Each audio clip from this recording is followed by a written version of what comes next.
Hi, my name is Giovanni Vitale Martinez, and I will expose you my evidence 3 of the subject contemporary world. Well, first of all, I will talk about 3 events that happened recently. The first event is the fall of the Berlin Wall. Well, the Berlin Wall was built at August 13, 1961, and this wall was built in Germany.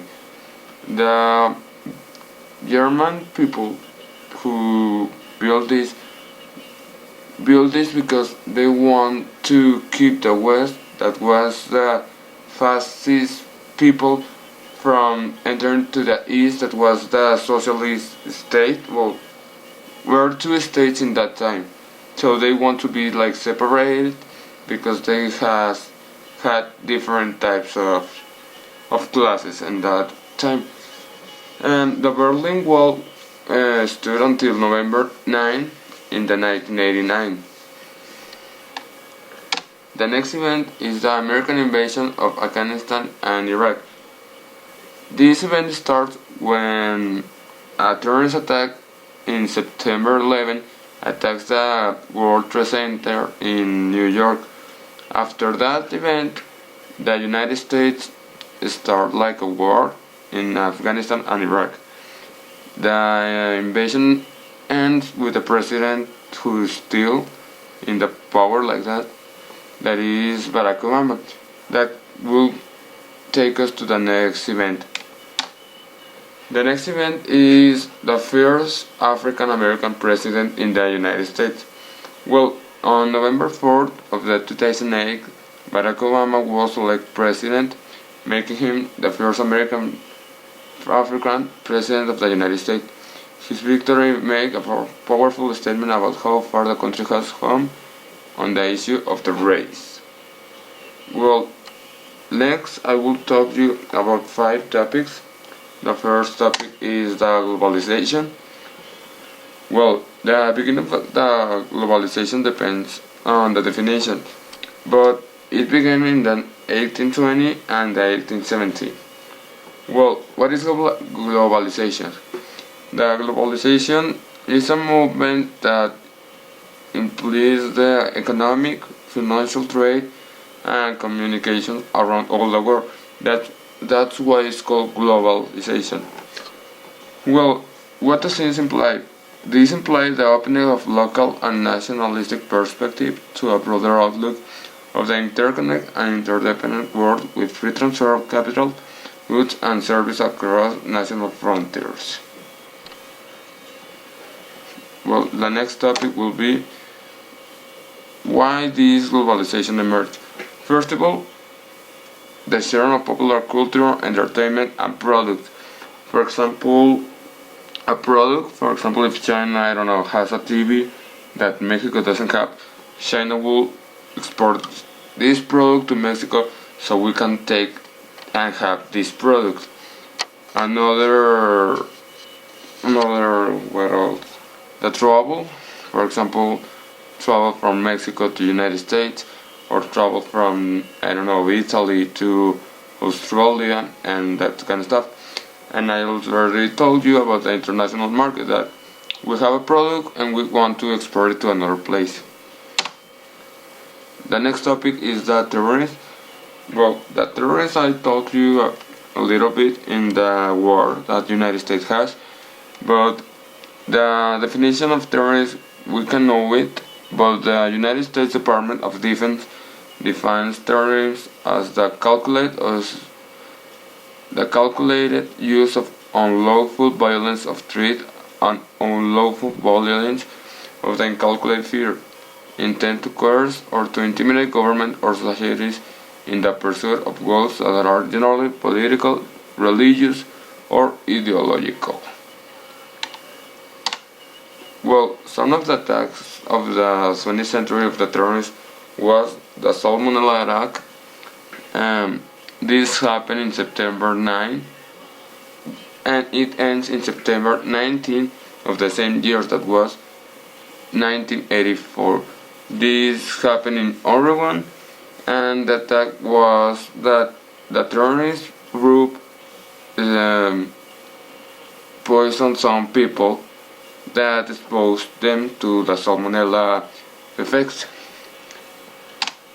Another terrorist attack, and is the most bigger, is the World Trade Center bombing. In that time there were two attacks. The first of all on February 26, and after all, the United States, when they lost the World Trade Center, they started a war that I already explained you. In our times, there's a museum in where the World Trade Center was. Here we can see some photos that was of the terrorist attacks. The first photo from the left is about the World Trade Center that is here. There were two towers and they were destroyed. Well, the next topic is the unipolar world. The definition of this is that unipolarity is used to describe the power structure when one superpower dominates alone. Here we can, as a superpower, we can have the United States or France that are the ones that has a lot of money, and there are ones globalize all the world. They want to export all the products or has all the products that have all the attention in them. Well, how does the unipolar world affect us? Well, there's some definition that Jean-Jacques Rousseau said at the 1762, that is, the strongest is never enough to always be master. This we can say it, or we can see in the United States or Spain or all the superpowers that were in the past, and the ones that want to be a power. In our times, there are a war between China, Japan, India, and Russia, and I already told you the United States. The next topic is the digital era. That is the ones that we are living.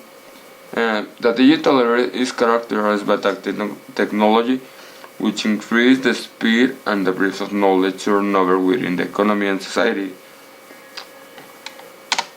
Well, how does the digital era influence today in the society? Well, we can see from different points. For example, if we want to see from the ones that are the children, maybe they will be want to create more technology. They want to improve the technology that already exists. But what happens to the people that is the oldest? Well, from a point of view, they don't want to improve them, because they already live, and they are living in the time that is already being improved by the younger generation. So from my point of view, the digital era will influence the younger generation and the generation that is working in the technology to improve them. Well, if you want to see or have more information in the presentation, I will leave you my bibliography from my work and some video that will explain some of the texts of the terrorists, how digital area is improving, and some of the wars that has the United States in Afghanistan, and how the Berlin Wall was stood.